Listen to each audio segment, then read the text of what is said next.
How's it going, guys? Bainey here, and welcome to video 19 of Facebook ads for small businesses, where I teach small business owners just like you exactly how to run Facebook ads for your business so you don't have to pay someone like me thousands of dollars a month to do it for you.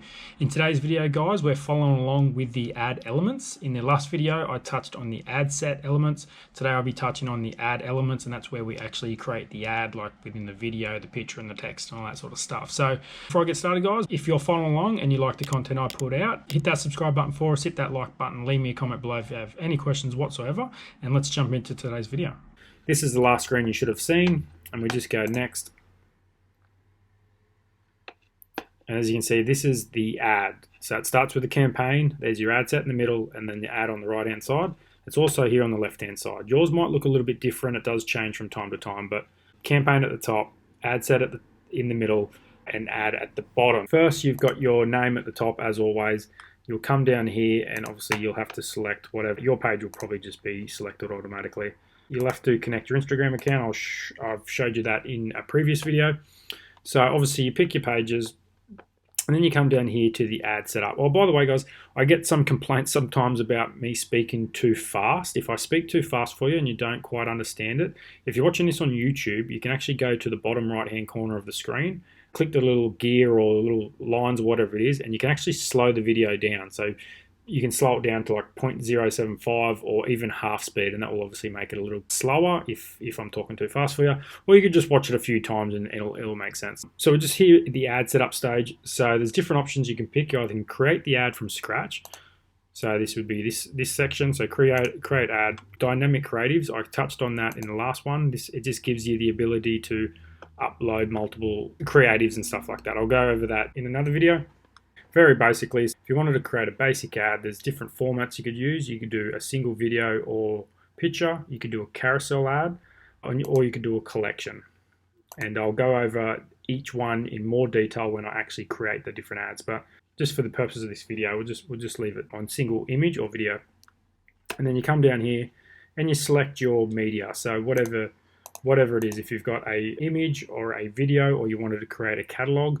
Catalogs are a little bit more advanced. I'll go over catalogs in a different video.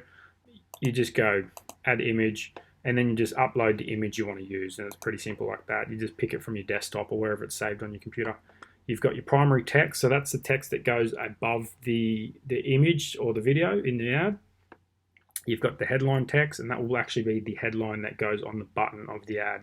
Again, if this is just a little bit too much, don't worry. When I actually create the ad, I'll go through it step by step, and we'll create an ad together, and it'll make a lot more sense. You will pick a button. So here's your button, your call to action, we call it. Learn more, download. I usually pick shop now. That's the one I usually use because I'm usually selling e-com stuff. So they're the different elements if you wanted to create an ad from scratch. If you had an ad that a post on your page that you wanted to use, you just go to this drop down box and go to use existing post, and then you can come down here and you can select a post that's has been posted on your Facebook page.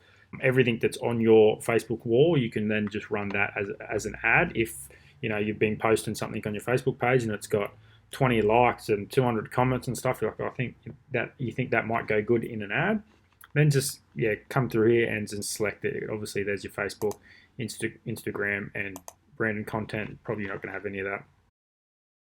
If you wanted to just pick any ad, you just go this one, and it will just show up here. And you can, if you wanted to, add a button to it. I wouldn't suggest doing it that way because it just puts an ugly button there. It doesn't look very good. But there's another option. If you didn't want to create an ad, you can just simply use an existing ad or an existing post.